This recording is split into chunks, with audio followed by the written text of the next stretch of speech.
Hello friends, इब्ने सफ़ी की जासूसी दुनिया सीरीज की नॉवेल खौफनाक इमारत। नॉवेल शुरू करने से पहले अगर आपको हमारा चैनल पसंद आ रहा है तो प्लीज सब्सक्राइब कीजिए। कैप्टन फयाज काम में व्यस्त था कि उसके पास इमरान का पैगाम पहुंचा। उसने फयाज को उसके ऑफिस के करीबी रेस्तरां में बुलवा भेजा था। फयाज ने वहां पहुंचने में देर नहीं लगाई। इमरान एक खाली मेज पर तबला बजा रहा था। फयाज को देखकर अहमकों की तरह मुस्कुराया। कोई नई बात? फयाज ने उसके करीब बैठते हुए पूछा। मीर तकी मीर गालिब तकल्लुस करते थे। यह इत्तिला तुम डाक के जरिए भी दे सकते थे, फयाज चिढ़कर बोला। 14 तारीख की रात को वह महबूबा एक आंख वाली कहा थी। तुम आखिर उसके पीछे क्यों पड़ गए हो? पता लगाकर बताओ। अगर वह कहे कि उसने अपनी वह रात अपने किसी खाला के साथ बिताई है तो तुम्हारा फर्ज है कि उस खाला से बात की तहकीकात करके हमदर्द दवा खाने को फौरन इत्तला कर दो, वरना खतो किताबत खुफिया न रखी जाएगी। इमरान, मैं बहुत मशगूल हूँ। मैं भी देख रहा हूँ। क्या आजकल तुम्हारे ऑफिस में मक्खियों की कसरत हो गई है? कसरत से यह मुराद नहीं कि मक्खियाँ डंक पेलती है। मैं जा रहा हूँ, फयाज झुंझला कर उठता हुआ बोला। अरे क्या तुम्हारी नाक पर मक्खियाँ नहीं बैठती? इमरान ने उसका हाथ पकड़कर बिठाते हुए कहा। फयाज उसे घूरता हुआ आ बैठा। वह सचमुच झुंझला गया था। तुम आए क्यों थे? उसने पूछा। यह तो मुझे भी याद नहीं रहा। मेरे ख्याल से शायद मैं तुमसे चावल का भाव पूछने आया था, मगर तुम कहोगे कि मैं कोई नाचने वाली तो हूँ नहीं कि भाव बताऊं। वैसे तुम्हें इत्तिला दे सकता हूँ कि लाशों के सिलसिले में कहीं न कहीं एक आंख वाली महबूबा का कदम जरूर है। मैंने कोई गलत लफ्ज तो नहीं बोला? हाँ? उसका कदम किस तरह? फयाज यकायक चौंक पड़ा। इनसाइक्लोपीडिया में यही लिखा है, इमरान सिर हिलाकर बोला। बस यह मालूम करो कि उसने 14 की रात कहाँ गुजारी। क्या तुम संजीदा हो?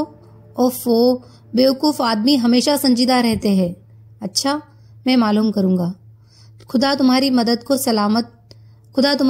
को सलामत रखे। दूसरी बात यह कि मुझे जज साहब के दोस्त अयाज के मुकम्मल हालात की जानकारी चाहिए।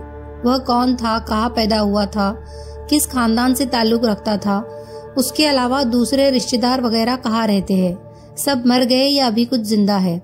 तो ऐसा करो, आज शाम की चाय मेरे घर पर पियो, फयाज बोला। और इस वक्त की चाय? इमरान ने बड़े भोलेपन से पूछा। फयाज ने हंसकर वेटर को चाय का ऑर्डर किया। इमरान उल्लू की तरह आंखें घुमा रहा था। वह कुछ देर बाद बोला, क्या तुम मुझे जज साहब से मिलाओगे? हाँ, मैं तुम्हारी मौजूदगी में ही उनसे उसके बारे में गुफ्तगू करूंगा। ही, मुझे तो बड़ी शर्म आएगी। इमरान दांतों तले उंगली दबाकर दोहरा गया। क्यों बोर कर रहे हो? शर्म की क्या बात है? नहीं, मैं वालिद साहब को भेज दूंगा। क्या बक रहे हो? मैं अपनी शादी खुद तय करना नहीं चाहता। खुदा समझे, अरे मैं अयाज वाली बात कर रहा था। लाहौल विला कुव्वत। इमरान ने झेप जाने की एक्टिंग की। इमरान, आदमी बनो। अच्छा। इमरान ने आज्ञाकारिता से सिर हिलाया। चाय आ गई थी। फयाज कुछ सोच रहा था। कभी कभी वह इमरान की तरफ भी देख लेता था, जो अपने सामने वाली दीवार पर लगे हुए आईने में देख देख कर मुंह बना रहा था। फयाज ने चाय बनाकर प्याली उसके आगे खिसका दी। यार फयाज, वह शहीद मर्द की कब्र वाला मुजाविर बड़ा ग्रेट आदमी मालूम होता है, इमरान बोला। क्यों? उसने एक बड़ी ग्रेट बात कही थी। क्या? यही कि पुलिस वाले गधे हैं। क्यों कहा था उसने? फयाज चौंक कर बोला। पता नहीं, लेकिन उससे बात पते की कही थी। तुम खामखा गाली देने पर तुले हुए हो। नहीं प्यारे। अच्छा तुम ये बताओ, वहां कब्र किसने बनाई थी और उस एक कमरे के प्लास्टर के बारे में तुम्हें क्या ख्याल है? मैं बेकार बातों में सर नहीं खपाता, फयाज चिढ़कर बोला। इस मामले में उसका क्या ताल्लुक? तब तो किसी अजनबी की लाश का वहां पाया जाना कोई अहमियत नहीं रखता, इमरान ने कहा। आखिर तुम कहना क्या चाहते हो? फयाज झुंझला कर बोला। यही कि नेक बच्चे सुबह उठकर अपने बड़ों को सलाम करते हैं, फिर हाथ मुंह धोकर नाश्ता करते हैं और फिर स्कूल चले जाते हैं। किताब फूलकर अलिफ से उल्लू, ब से बंदर, प से पतंग। इमरान, खुदा के लिए, फयाज हाथ उठाकर बोला। और खुद को हर वक्त याद रखते हैं। बक्के जाओ। चलो खामोश हो गया। एक खामोशी हजार टलाए बालती है। हाय, क्या टलाए? लाहौल विला कुव्वत। मैंने अभी क्या कहा? अपना सर। शुक्रिया। मेरा सर बड़ा मजबूत है, एक बार इतना मजबूत हो गया था कि मैं उसे बैंगन का भुर्ता कहा करता था। चाय खत्म करके दफा हो जाइए, फयाज बोला। मुझे अभी बहुत काम है, शाम को घर जरूर आना। उसी शाम को इमरान और फयाज जज साहब के ड्राइंग में बैठकर उनका इंतजार कर रहे थे। उनकी लड़की भी मौजूद थी और उसने उस वक्त भी काले रंग की ऐनक लगा रखी थी। इमरान बार बार उसकी तरफ देखकर ठंडी आहें भर रहा था। फयाज कभी कभी राबिया की नजर बचाकर उसे घूरने लगता। थोड़ी देर बाद जज साहब आ गए और राबिया उठकर चली गई। बड़ी तकलीफ हुई आपको, फयाज बोला। कोई बात नहीं, फरमाइए। बात क्या है कि मैं अयाज उसके बारे में और जानकारी चाहता हूँ। मेरा ख्याल है कि मैं आपको सब कुछ बता चुका हूँ। मैं उसे खानदानी हालात मालूम करना चाहता हूँ ताकि उसके रिश्तेदारों से मिल सकूं। अफसोस कि मैं उसके बारे में कुछ न बता सकूंगा, जज साहब ने कहा। बात आपको अजीब मालूम होगी, लेकिन यह हकीकत है कि मैं उसके बारे में कुछ नहीं जानता, हालांकि हम गहरे दोस्त थे। क्या आप यह भी नहीं बता सकेंगे कि वो बाशिंदा कहाँ का था? अफसोस मैं यह भी नहीं जानता। बड़ी अजीब बात है। अच्छा, पहली मुलाकात कहाँ हुई थी? इंग्लैंड में। फयाज एकदम चौंक पड़ा, लेकिन इमरान बिल्कुल ठस बैठा रहा। उस पर कोई असर नहीं पड़ा। कब की बात है? फयाज ने पूछा। 3 साल पहले की, और यह मुलाकात बड़े अजीब हालात में हुई थी। यह उस वक्त की बात है जब मैं ऑक्सफोर्ड में कानून पढ़ रहा था। एक बार हंगामे में फंस गया, जिसकी वजह 100% गलतफहमी थी। अब से 30 साल पहले का लंदन नफरत अंगेज था। जितनी नफरत की जाए कम थी। इसी से अंदाजा लगाइए कि वहाँ एक होटल पर एक ऐसा साइन बोर्ड था जिस पर लिखा था, हिंदुस्तानी और कुत्तों का दाखिला मना है। मैं नहीं कह सकता कि वह अभी है या नहीं। बहरहाल ऐसे माहौल में अगर किसी हिंदुस्तानी और किसी अंग्रेज के दरमियान में कोई गलतफहमी पैदा हो जाए तो अंजाम जाहिर ही है। वह एक रेस्तरां था जहां एक अंग्रेज से मेरा झगड़ा हो गया। इलाका ईस्ट एंड का था, जहां ज्यादातर जंगली ही रहा करते थे। आज भी जंगली ही रहते हैं, इंतहाई गैर मुहज्जब लोग जो जानवरों की तरह जिंदगी बसर करते हैं। मैं खामखा बात को लंबी कर रहा हूँ। मतलब यह कि झगड़ा बढ़ गया। सच्ची बातें क्या है कि मैं खुद ही किसी तरह जान बचाकर निकल जाना चाहता था। अचानक एक आदमी भीड़ को चिरता हुआ मेरे पास आया। वह अयाज था। उसी दिन मैंने उसे पहल देखा था और इस रूप में देखा कि आज तक हैरान हूँ। वह मजमा जो मुझे मार डालने पर तुल गया था, उसकी शक्ल देखकर तीतर बितर हो गया। ऐसा मालूम हुआ जैसे भेड़ों के झुंड में कोई भेड़िया घुसाया हो। बाद में मालूम हुआ कि अयाज उस इलाके के दारो असर लोगों में से था। ऐसा क्यों था मुझे आज तक न मालूम हो सका। हमारे मुलाकात बढ़े और बढ़ते चले गए, लेकिन मैं उसके बारे में कभी कुछ न जान सका। हिंदुस्तानी ही था, लेकिन मुझे यहाँ तक मालूम नहीं हो सका कि किस कस्बे या शहर का बाशिंदा था। जज साहब ने आपने खामोश होकर उनकी तरफ सिगार केस बढ़ाया। इमरान खामोश बैठा छत की तरफ घूर रहा था। ऐसा मालूम हो रहा था जैसे फयाज जबरदस्ती किसी बेवकूफ को पकड़ लाया हो। बेवकूफ ही नहीं, बल्कि ऐसा आदमी जो उनकी गुफ्तगू ही समझने के लायक ना हो। फयाज ने कई बार उसे कनखियों से देखा भी, लेकिन वह खामोश ही रहा। शुक्रिया, फयाज ने सिगार लेते हुए कहा और इमरान की तरफ देखकर बोला, जी यह नहीं पीते। इस पर इमरान ने छत से अपनी नजरें न हटाई। ऐसा मालूम हो रहा था जैसे वो खुद को तन्हा महसूस कर रहा हो। जज साहब ने भी अजीब नजरों से उसकी तरफ देखा, लेकिन कुछ बोले नहीं। अचानक इमरान ने ठंडी सांस लेकर कहा, अल्लाह कहा, और सीधा होकर बैठ गया। वह मुंह चलाता हुआ उन दोनों को बेवकूफ की तरह देख रहा था। इस पर फयाज को खुशी हुई कि जज साहब ने इमरान के बारे में कुछ नहीं पूछा। फयाज कोई दूसरा सवाल सोच रहा था और साथ ही साथ ये दुआ भी कर रहा था कि इमरान की जुबान बंद ही रहे तो बेहतर है। मगर शायद इमरान चेहरा पढ़ने में भी माहिर था, क्योंकि दूसरे ही लम्हे उसने बकना शुरू कर दिया। हाँ साहब, अच्छे लोग बहुत कम जिंदगी लेकर आते हैं। अयाज साहब तो वली अल्लाह थे। चरकस रफ्तारो नाज हजार कब किसी को गालिब का शेर है। लेकिन इसके पहले कि इमरान शेर सुनाता, फयाज बोल पड़ा, जी हाँ, कस्बे वालों में कुछ इसी किस्म की अफवाह है। भाई यह बात तो किसी तरह से मेरे हलक से नहीं उतरती। सुना मैंने भी है, जज साहब बोले। उसकी मौत के बाद कस्बे के कुछ मुअज़्ज़िज़ लोगों से मिला भी था। उनका भी यही ख्याल जाहिर किया था कि वह कोई पहुंचा हुआ आदमी था, लेकिन मैं नहीं समझता। उसकी शख्सियत भेद भरी जरूर थी, मगर इस मानी में नहीं। उसके नौकर के बारे में क्या ख्याल है जो कब्र की मुजाविरी करता है? फयाज ने पूछा। वे भी एक पहुंचे हुए बुजुर्ग है, इमरान तड़ से बोला। जज साहब फिर उसे घूरने लगे, लेकिन इस बार भी उन्होंने उसके बारे में कुछ नहीं पूछा। क्या वसीयत में यह बात जाहिर कर दी गई है कि कब्र का मुजाविर इमारत के बाहर ही कमरे पर काबिज रहेगा? फयाज ने जज साहब से पूछा। जी हाँ, कतई। जज साहब ने उकताए हुए लहजे में कहा। बेहतर होगा अगर हम दूसरी बातें करें। उस इमारत से मेरा बस इतना ही ताल्लुक है कि मैं कानूनी तौर पर उसका मालिक हूँ, इसके अलावा और कुछ नहीं। मेरे घर का कोई आदमी आज तक उसमें नहीं रहा, कोई कभी उधर गया भी ना होगा। फयाज ने कहा। भाई क्यों नहीं? शुरू में तो सभी को उसको देखने का शौक था। जाहिर है कि वह एक हैरत अंगेज तरीके से हमारी मिल्कियत में आई थी।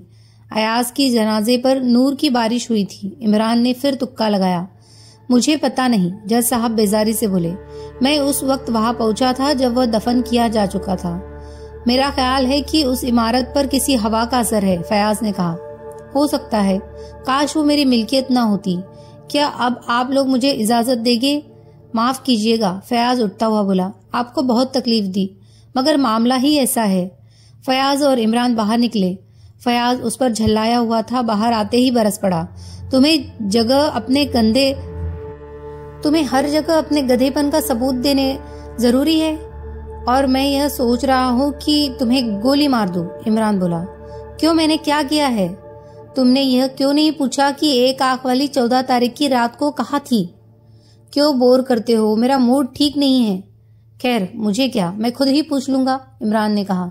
सर जहांगीर को जानते हो? हाँ, क्यों? वह मेरा रकीब है। होगा तो मैं क्या करूं? किसी तरह पता लगाओ कि वह आजकल कहाँ है। मेरा वक्त बर्बाद न करो। फयाज झुंझला कर गया। तब फिर तुम भी वही जाओ जहाँ शैतान कयामत के दिन जाएगा, इमरान ने कहा और लंबे लंबे डग भरता हुआ जज साहब के गैरेज की तरफ चला गया। यहाँ से राबिया जाने के लिए कार निकाल रही थी। मिस सलीम, इमरान खकार कर बोला। शायद हम पहले भी मिल चुके हैं। ओह जी हाँ, राबिया जल्दी से बोली। क्या आप मुझे लिफ्ट देना पसंद करेगी? शौक से आइए। राबिया ड्राइव कर रही थी। इमरान शुक्रिया अदा करके उसके बराबर बैठ गया। कहाँ उतरिएगा? राबिया ने पूछा। सच पूछिए तो मैं उतरना ही ना चाहूंगा। राबिया सिर्फ मुस्कुरा कर रह गई। उस वक्त उसने एक नकली आंख लगा रखी थी, इसीलिए आंखों पर ऐनक नहीं थी।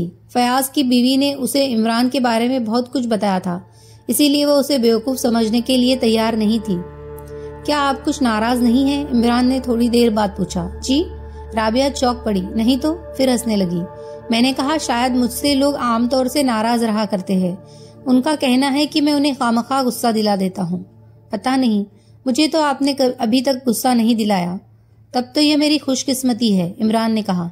वैसे अगर मैं कोशिश करूँ तो आपको गुस्सा दिला सकता हूँ। राबिया फिर हंसने लगी। कीजिए कोशिश, उसने कहा। अच्छा, तो आप शायद यह समझती है कि यह नामुमकिन है, इमरान ने बेवकूफ़ों की तरह हंसकर कहा।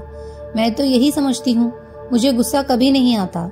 अच्छा, तो संभालिए, इमरान ने इस तरह कहा जैसे एक तलवारबाज किसी दूसरे तलवारबाज को ललकारता हुआ किसी घटिया सी फिल्म में देखा जा सकता है। राबिया कुछ न बोली, वह कुछ बोर सी होने लगी थी। आप 14 तारीख की रात को कहाँ थी? इमरान ने अचानक पूछा। जी। राबिया एकदम चौंक पड़ी। ओह, स्टीयरिंग संभालिए, कहीं कोई एक्सीडेंट ना हो जाए, इमरान बोला। देखिए, मैंने आपको गुस्सा दिलाया ना। फिर उसने एक जोरदार कहका लगाया और अपनी टांग पीटने लगा। राबिया की सांस फूलने लगी थी और उसके हाथ स्टीयरिंग पर कांप रहे थे। देखिए, उसने हांफते हुए कहा, मुझे जल्दी है, वापस जाना होगा। आप कहाँ उतरेंगे? आपने मेरे सवाल का जवाब नहीं दिया, इमरान शांत लहजे में बोला। आपसे मतलब? आप कौन होते हैं पूछने वाले? देखिए, आ गया ना गुस्सा। वैसे यह बात बहुत अहम है, अगर पुलिस के कानों तक जा पहुंची तो जहमत होगी। मुमकिन है कि कोई ऐसी कार्रवाई कर सकूं जिसकी वजह से पुलिस से सवाल ही न उठाए। राबिया कुछ न बोली, वह अपने खुश होठों पर जबान फेर रही थी। मैं ये भी नहीं पूछना चाहता था कि आप कहाँ थी, इमरान ने फिर कहा, क्योंकि मुझे मालूम है। मुझे आप सिर्फ इतना बता दीजिए कि आपके साथ कौन था। मुझे प्यास लग रही है, राबिया भर्राई सी आवाज में बोली। ओहो, तो रोकिए, कैफे नब्रास्का नजदीक है। कुछ आगे चलकर राबिया ने कार खड़ी कर दी। और वो दोनों उतरकर फुटपाथ से गुजरते हुए कैफे नब्रास्का में चले गए। इमरान ने नजर दौड़ाई। कोने वाली टेबल खाली थी। वे बैठ गए। चाय से पहले इमरान ने एक गिलास ठंडे पानी के लिए कहा। मुझे यकीन है कि वापसी में कुंजी उसके पास रह गई होगी, इमरान ने कहा। किसके पास? राबिया फिर चौंक पड़ी। फिक्र ना कीजिए, मुझे यकीन है कि उसने आपको अपना सही नाम और पता हरगिज न बताया होगा और कुंजी वापस कर देने के बाद से अब तक मिला भी नहीं होगा। राबिया बिल्कुल निढाल हो गई। उसने मुर्दासी आवाज में कहा, फिर अब आप क्या पूछना चाहते हैं? आप उसे कब और किन हालात में मिली थी? अब से 2 माह पहले। कहाँ मिला था? एक फंक्शन में। मुझे ये याद नहीं कि किसने मिलवाया था। फंक्शन कहाँ था? शायद सर जहांगीर की सालगिरह का मौका था। ओह, इमरान कुछ सोचने लगा। फिर उसने आहिस्ता से कहा, कुंजी आपको उसने कब वापस की थी? 15 की शाम को और 16 की सुबह को लाश पाई गई थी, इमरान ने कहा। राबिया बुरी तरह हाफने लगी। उसने चाय की प्याली में मेज पर रखकर कुर्सी से टेक लगा ली। उसकी हालत बाज के पंजे में फंसी हुई किसी नन्ही मुन्नी चिड़िया की तरह थी। 15 को दिन भर कुंजी उसके पास रही। उसने उसकी नकल तैयार करा कर कुंजी आपको वापस कर दी। उसके बाद फिर वह आपसे नहीं मिला। गलत कह रहा हूँ? ठीक है, वह आहिस्ता से बोली। वह मुझसे कहा करता था कि वह सैलानी है, जफरिया होटल में रुका है, लेकिन परसों मैं वहां गई थी। वह खामोश हो गई। उस पर इमरान ने सिर हिलाकर कहा, और आपको वहां मालूम हुआ कि उस नाम का कोई आदमी वहां कभी ठहरा ही नहीं? जी हाँ। राबिया सिर झुकाकर बोली। आपसे उसकी दोस्ती का मकसद सिर्फ इतना ही था कि वह किसी तरह आपसे उस इमारत की कुंजी हासिल कर ले। मैं घर जाना चाहती हूँ, मेरी तबीयत ठीक नहीं। 2 मिनट, इमरान ने हाथ हिलाकर कहा। आपकी मुलाकातें कहाँ होती थी? टिप टॉप नाइट क्लब में। लेडी जहांगीर से उसके ताल्लुक कैसे थे? लेडी जहांगीर, राबिया छिड़कर बोली। आखिर इस मामला में आप उनका नाम क्यों ले रहे हैं? क्या आप मेरे सवाल का जवाब न देगी? इमरान ने बड़ी शराफत से पूछा। नहीं, मेरा ख्याल है कि मैंने उन दोनों को कभी मिलते नहीं देखा। शुक्रिया। अब मैं उसका नाम नहीं पूछूंगा। जाहिर है कि उसने नाम भी सही न बताया होगा, लेकिन अगर आप उसका हुलिया मुझे बता सके तो शुक्रगुजार रहूंगा। राबिया को बताना ही पड़ा, लेकिन वो बहुत ज्यादा डरी हुई थी और साथ ही साथ संजीदा भी। इमरान फुटपाथ पर तन्हा खड़ा था। राबिया की कार जा चुकी थी। उसे जेब से एक च्युइंगम निकाली और मुंह में डालकर दांतों से उसे कुचलने लगा। चिंतन मनन करते समय च्युइंगम उसका बेहतरीन साथी साबित होती थी। जासूसी उपन्यास के जासूसों की तरह उसे सिगार से दिलचस्पी नहीं थी, ना पाइप से। शराब भी नहीं पीता था। उसके जहन में उस वक्त कई सवाल थे। फुटपाथ के किनारे वह इस तरह खड़ा हुआ था जैसे सड़क पार करने का इरादा रखता हो, मगर उसके जहन में इसका कोई ख्याल नहीं था। वह सोच रहा था कि इन मामलों में सर जहांगीर का क्या ताल्लुक हो सकता है। दूसरी लाश के करीब उसे कागज का टुकड़ा मिला था। वह सर जहांगीर की हैंडराइटिंग पैड का था। राबिया से रहस्यमय नौजवान की मुलाकात सर जहांगीर के यहाँ हुई थी। लेडी जहांगीर ने जिस खूबसूरत नौजवान का जिक्र किया था उसके अलावा कोई नहीं हो सकता था, लेकिन लेडी जहांगीर भी उससे वाकिफ नहीं थी। लेडी जहांगीर यह बात भी सच थी कि अगर वह शहर के किसी अच्छी हैसियत के खानदान का आदमी होता तो लेडी जहांगीर उससे जरूर वाकिफ होती। फर्ज किया कि अगर लेडी जहांगीर भी किसी साजिश में शरीक थी तो उसने उसका जिक्र इमरान से क्यों किया? हो सकता है कि वह उसकी दूसरी जिंदगी से वाकिफ ही न रही हो, लेकिन फिर भी सवाल पैदा होता है कि उसने जिक्र किया ही क्यों? वह कोई ऐसी अहम बात न थी। सैकड़ों नौजवान लड़कियों के चक्कर में रहे होंगे, चाहे वो पानी भरने की मशक से भी बदतर क्यों ना हो। फिर एक सवाल उसके जहन में और उभरा। आखिर उस मुजाविर ने पुलिस को राबिया के बारे में क्यों नहीं बताया था? कब्र और लाश के बारे में तो उसने सोचना ही छोड़ दिया था। फिक्र इस बात की थी कि वह लोग कौन हैं और इस मकान में क्यों दिलचस्पी ले रहे हैं। अगर वह सर जहांगीर ही है तो उनका इस इमारत से क्या ताल्लुक? सर जहांगीर से वह अच्छी तरह वाकिफ था, लेकिन यूं भी नहीं कि उन पर किसी किस्म का शक जाहिर कर सकता। सर जहांगीर शहर के इज्जतदार लोगों में थे, ना सिर्फ इज्जतदार बल्कि नेक नाम भी। थोड़ी देर बाद यह बात सड़क पार करने का इरादा कर ही रहा था कि रुकती हुई एक कार उसके रास्ते में आ गई। यह राबिया ही की कार थी। खुदा का शुक्र है कि आप मिल गए, उसने खिड़की से सिर निकाल कर कहा। मैं जानता था कि आपको मेरी फिर जरूरत महसूस होगी, इमरान ने कहा और कार का दरवाजा खोलकर राबिया के बराबर बैठ गया। कार फिर चल पड़ी। खुदा के लिए मुझे बचाइए, राबिया ने कांपती हुई आवाज में कहा। मैं डूब रही हूँ। तो क्या आप मुझे तिनका समझती है? इमरान ने कहका लगाया। खुदा के लिए कुछ कीजिए, अगर डैडी को इसका इल्म हो गया तो। नहीं होने पाएगा, इमरान ने संजीदगी से कहा। आप लोग मर्दों के कंधे से कंधा मिलाकर झक मारने मैदान में निकली है। मुझे खुशी है, लेकिन आप नहीं जानते कि मर्द ही मैदान में आपको उल्लू बनाता है। वैसे माफ कीजिए, मुझे नहीं मालूम कि उल्लू की मादा को क्या कहते हैं। राबिया कुछ न बोली और इमरान कहता रहा, खैर भूल जाइए इस बात को। मैं कोशिश करूंगा कि इस ड्रामे में आपका नाम ना आने पाए। अब तो आप बेफिक्र है ना? गाड़ी रोकिए। अच्छा, टाटा। अरे, राबिया के मुंह से हल्की सी चीख निकली और उसने पूरे ब्रेक लगा दिए। क्या हुआ? इमरान घबराकर चारों तरफ देखने लगा। वही है, राबिया बड़बड़ाई। उतरिए, मैं उसे बताती हूँ। कौन है? क्या बात है? वही जिसने मुझे इस मुसीबत में फंसाया है। कहाँ है? इस बार में अभी अभी गया है। वही था, चमड़े की जैकेट और कत्थई पतलून में। अच्छा, तो आप जाइए, मैं देख लूंगा। नहीं, मैं भी। जाओ, इमरान आंखें निकाल कर बोला। राबिया सहम गई। उस वक्त उसे इमरान की आंखें उसे बड़ी खौफनाक मालूम हुई। उसने चुपचाप कार मोड़ ली। इमरान बार में घुसा। बताए हुए आदमी को तलाश करने में उसे देर न लगी। वह एक मेज पर तन्हा बैठा था। वह कठिले जिस्म का एक खूबसूरत जवान था। चौड़ा माथा चोटों के निशानों से दागदार था। शायद वह सिर को दाई जानिब थोड़ा सा झुकाए रखने का आदी था। इमरान उसके करीब मेज पर बैठ गया। ऐसा मालूम हो रहा था जैसे उसे किसी का इंतजार हो। कुछ बेचैन भी था। इमरान ने फिर एक च्युइंगम निकालकर मुंह में डाली।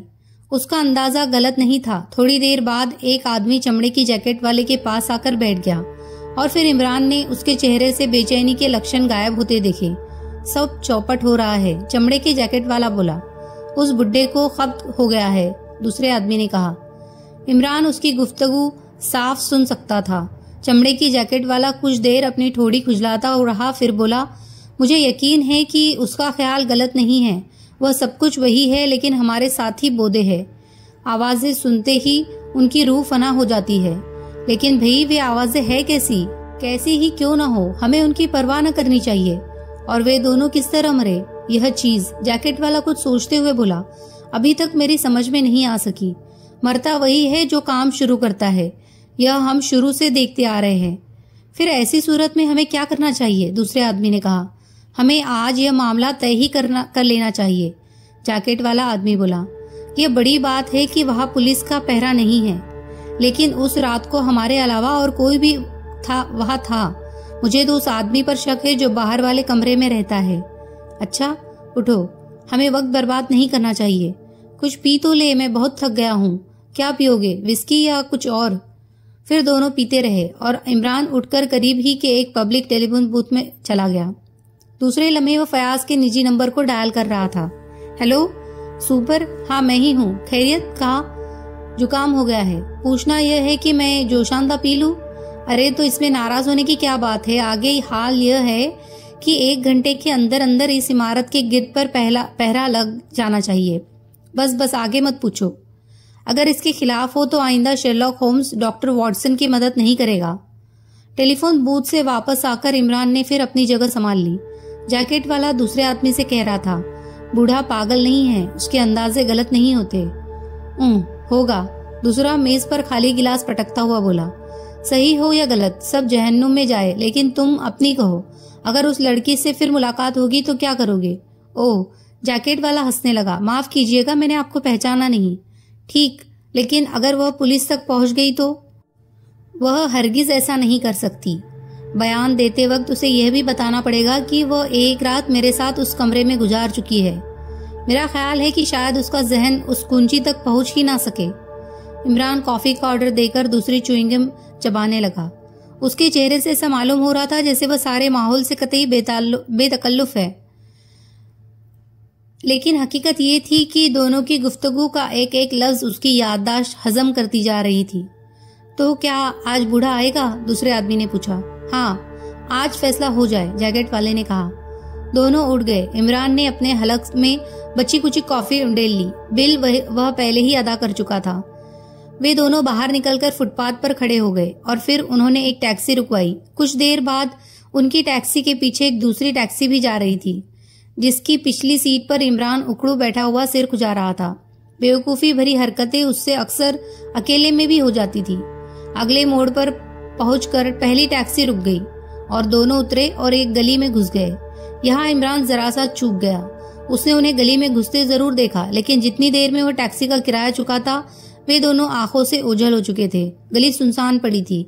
आगे बढ़ा तो दाहिनी तरफ एक दूसरी गली दिखाई दी। अब इस दूसरी गली को तय करते वक्त उसे एहसास हुआ कि वहां तो गलियों का जाल बिछा हुआ था, लिहाजा सिर मारना फिजूल समझकर वह फिर सड़क पर आ गया। उस गली के सिरे से थोड़ा ही फासले पर रुककर एक बुक स्टॉल के शोकेस में लगी हुई किताबों के रंगारंग कवर देखने लगा। शायद 5 ही मिनट बाद एक टैक्सी ठीक उसी गली के सामने रुकी और एक बूढ़ा आदमी उतरकर किराया चुकाने लगा। उसके चेहरे पर भूरे रंग की दाढ़ी थी, लेकिन इमरान उसके माथे की बनावट देखकर चौंका। जैसे ही वह गली में घुसा, इमरान ने भी अपने कदम बढ़ाए। कई गलियों से गुजरने के बाद वह एक दरवाजे पर दस्तक देने लगा। इमरान काफी फासले पर था और अंधेरा होने की वजह से उसे देख लिए जाने का भी डर था। एक दीवार से चिपक कर खड़ा हो गया। इधर दरवाजा खुला और बूढ़ा कुछ बड़बड़ाता हुआ अंदर चला गया। दरवाजा फिर बंद हो गया। इमारत 2 मंजिला थी।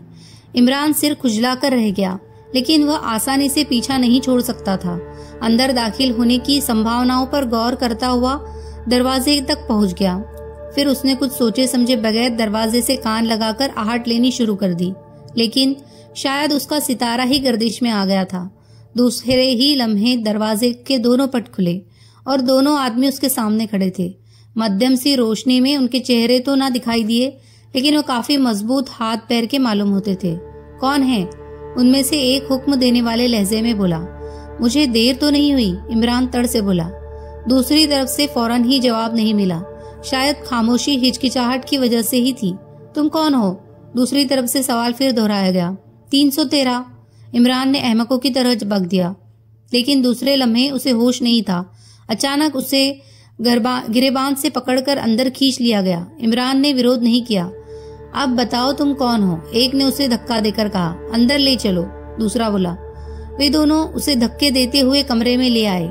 यहाँ 7 आदमी एक बड़ी मेज के गिर्द बैठे हुए थे और वह बूढ़ा, जिसका पीछा करता हुआ इमरान यहाँ तक पहुंचा था।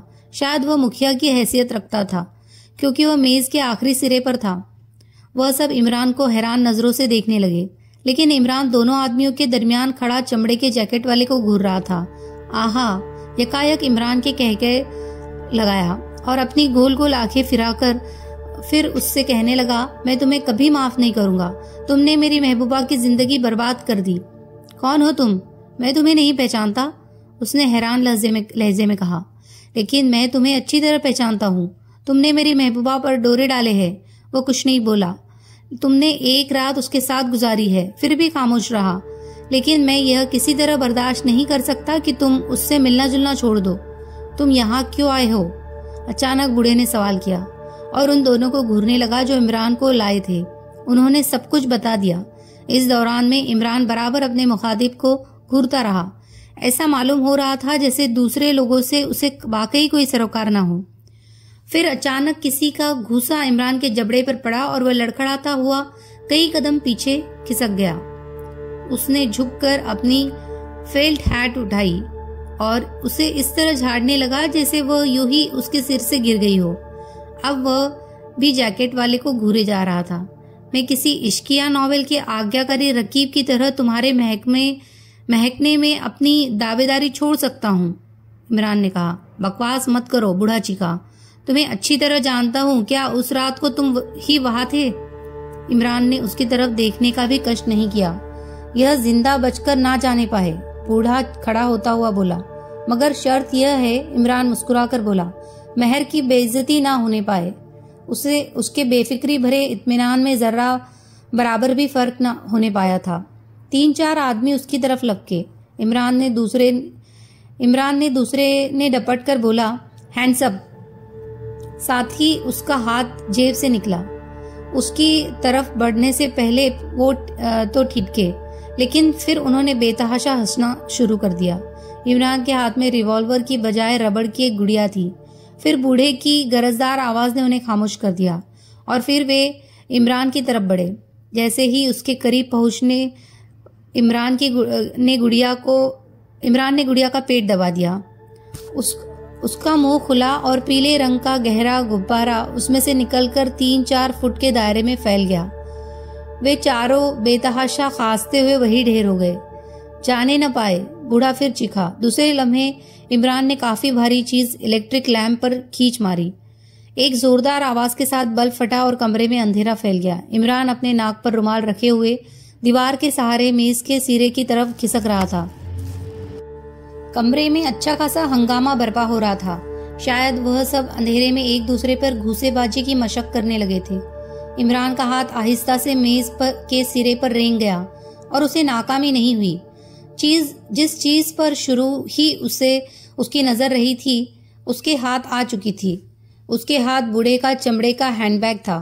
वापसी में किसी ने कमरे के दरवाजे पर उसकी राह में आने की कोशिश की, लेकिन अपने सामने के 2-3 दांतों को रोता हुआ ढेर हो गया। इमरान जल्द से जल्द कमरे से निकल जाना चाहता था, क्योंकि उसकी आंखों में भी जलन होने लगी थी। गुड़िया के मुंह से निकला हुआ गुबार अब पूरे कमरे में फैल गया था। खांसी और गालियों का शोर पीछे छोड़ता हुआ वह बाहरी दरवाजे तक पहुंच गया। गली में निकलते ही वह करीब की दूसरी गली में घुस गया। फिलहाल सड़क पर निकलना खतरनाक था। काफी देर तक गलियों में चकराता हुआ अंदर ही अंदर दूसरी सड़क पर आ गया। थोड़ी देर बाद और टैक्सी में बैठा हुआ इस तरह अपने होठ रगड़ रहा था जैसे सचमुच अपनी किसी महबूबा से मिलने के बाद लिपस्टिक के धब्बे छुड़ा रहा है।